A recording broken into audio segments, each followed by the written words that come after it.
This is chapter 22, Risa. Risa Megan Ward watches everything around her closely and carefully. She's seen enough at Staho to know that several rests are how observant you are. For 3 weeks, she, Connor, and a mixed bag of unwinds have been shuttled from one safe house to another. It's maddening, for there seems to be no end in sight for this relentless underground railroad of refugees. There are dozens of kids being moved around, but there are never more than 5 or 6 at the time in any given safe house, and Risa rarely sees the same kids twice. The only reason she and Connor have been able to stay together is because they pose as a couple. It's practical, and it serves both their interests. What's the expression? The devil you know is better than the one you don't. Finally, they're dumped in a huge empty warehouse in a thundering air traffic zone. Cheap realty for hiding unwanted kids. It's a Spartan building with an corrugated steel roof that shakes so badly when planes pass overhead, she half expects it to collapse. There are almost 30 kids here when they arrive. Many of them are kids Risa and Connor had come across over the past few weeks. This is a holding tank, she realizes, a place where all the kids are warehoused in preparation for some final journey. There are chains on the doors to keep anyone unwanted out, and to keep anyone too rebellious in. There are space heaters that are useless, since all the heat is lost to the high warehouse roof. There's only one bathroom with a broken lock, and unlike many of the safe houses, there's no shower. So personal hygiene is on a hold that moment they arrive. Put all that together with a gang of scared, angry kids, and you got a powder keg waiting to explode. That's why they've been people who run the show all carry guns. There are 4 men and 3 women in charge, all of them militarized versions of the folks who, like Sonia, run the safe houses. Everyone calls them the fatigues, not just because they have penchant towards khaki military clothing, but because they always seem to be exhausted. Even so, they have a high tension determination about them that Risa admires. A handful of new kids arrive almost every other day. Risa watches each group of arrivals with interest and notices that Connor does too. She knows why. You're looking for. How does your voice go? It's like I forget. You're looking for Lev too, aren't you? She finally says to him. He shrugs. Maybe I'm looking. Maybe I'm just looking for some Arkan AWOL like everyone else. That makes Risa chuckle.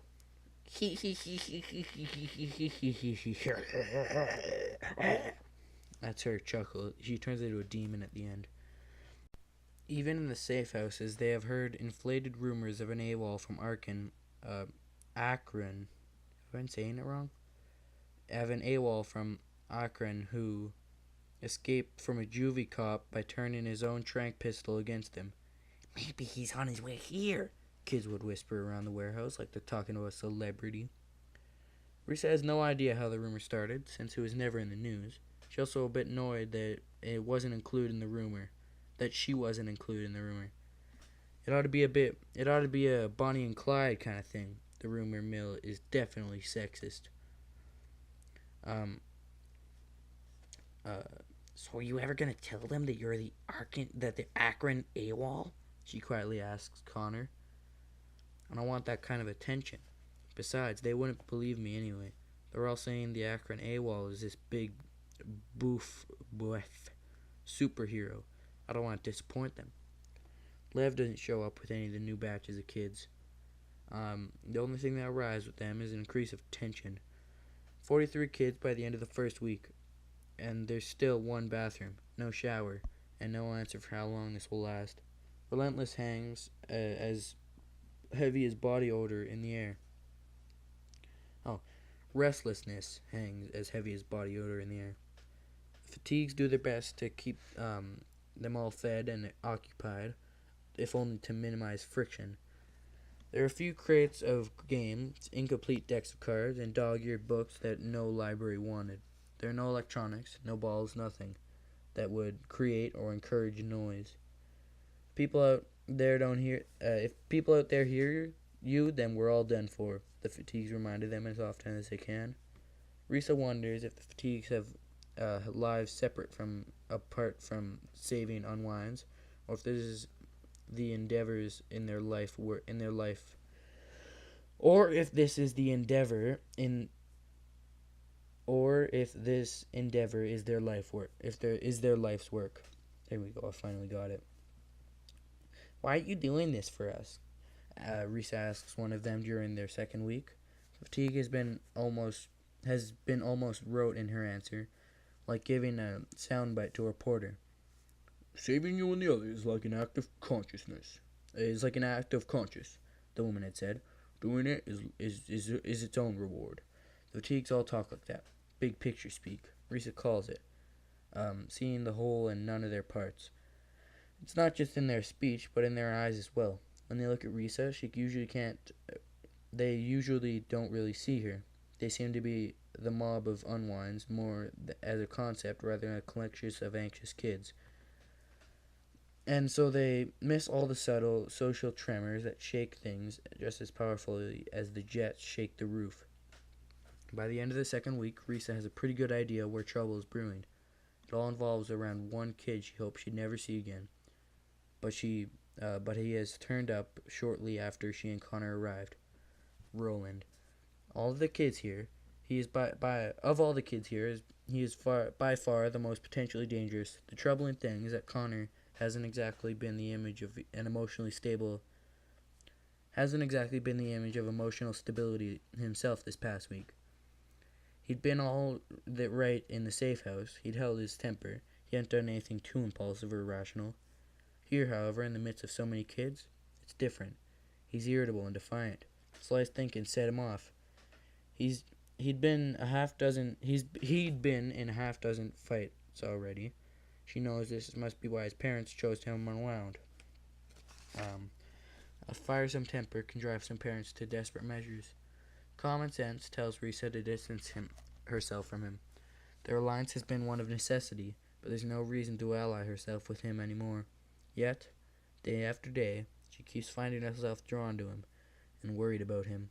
She approaches him shortly after breakfast one day, determined to open his eyes to a clear and present danger. He's sitting by himself, etching a portrait into the concrete floor with a rusty nail. Risa wishes she could say it was good, but Connor's not much of an artist. It disappoints her, because she desperately wants to find something redeeming about him. If he were an artist, they could relate on a creative level. She could talk to him about her passion for music, and he could get it. As it is, she doesn't think she knows or cares that she plays piano. Who are you drawing? She asks. Just a girl I knew back home, he says. Risa silently suffocates her jealousy in a quick emotional vacuum. Someone you cared about? Sort of. Risa takes a better look at the sketch. Her eyes are too big for her face. I guess that's because it's the eyes that I remember most. And her forehead's too low. The way you've drawn it, she'd have no room for a brain.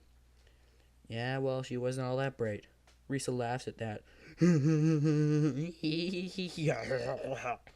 That's her laugh again. And it makes Connor smile. When he smiles, it's hard to imagine he's the same guy he got into all those fights. She gauges whether or not he'd open to hear what she has to tell him. He looks away from her. Is there something you want, or are you just an art critic for today? I was wondering why you're sitting here by yourself. Ah, so you're also my shrink. We're supposed to be a couple. If we're going to keep up the image, you can't be entirely antisocial. Connor looks over at the group of kids, busy in various morning activities. Risa follows his gaze. There's a group of kids who hate the world and spend all day spewing venom. There's a mouth-breathing kid who does nothing but read the same comic book over and over again. Oh my god, have you heard about the new Spider-Man comic? I can't wait to get it. That's the kid. His name is Kenny. That's his name. May is paired off with a glum, spike-haired boy named Vincent, who's all leather and body piercings.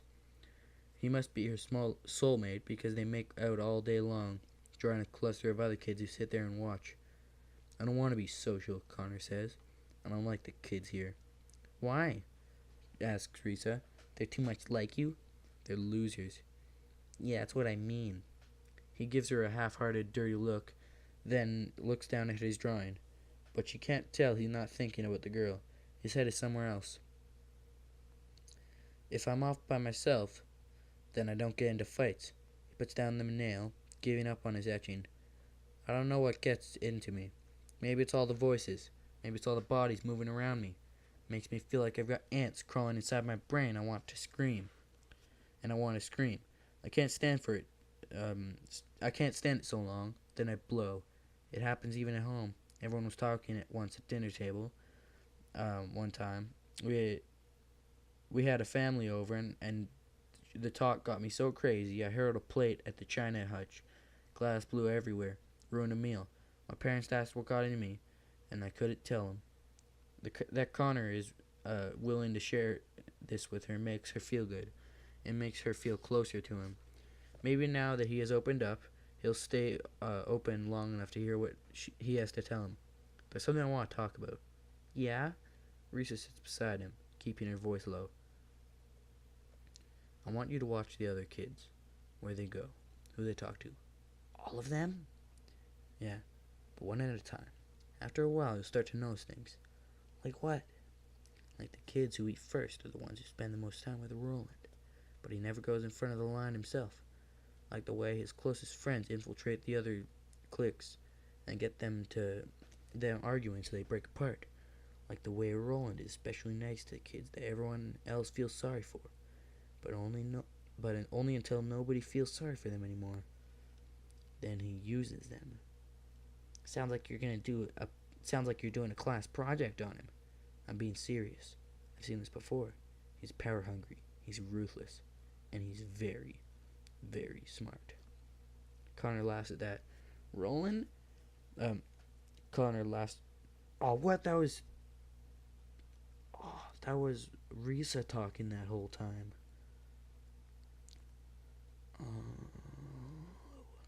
Okay, whatever. Connor just got really high-voiced for a second. Connor laughs at that. Roland?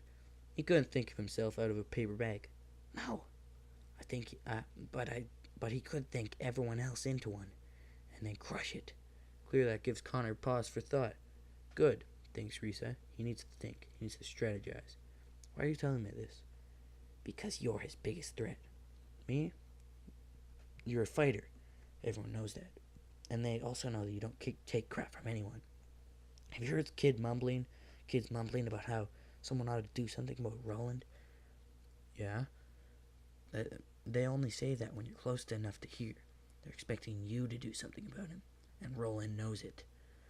He tries to wave her off, but she gets in his face. Listen to me. I know what I'm talking about. Back at Staho, there were kids. There were always dangerous kids who bullied their way into power. They were able to do it because they knew exactly who to take down and when. The kid they took down the hardest was the one with the greatest potential for taking them down. She can see Connor curling his right hand into a fist. She knows she's not getting through to him. He's getting the wrong message. If he wants a fight, he'll get one. No, you can't take the bait. That's what he wants. He'll do everything within his power to pull you into a fight, but you can't do it. Connor hardens his jaw. You think I can't take him in a fight? Risa grips his wrist and holds it tight. A kid like Roland doesn't want to fight you. He wants to kill you. Alright, that was chapter 22. Looks like Connor doesn't like Roland. And Risa knows that because she's smart.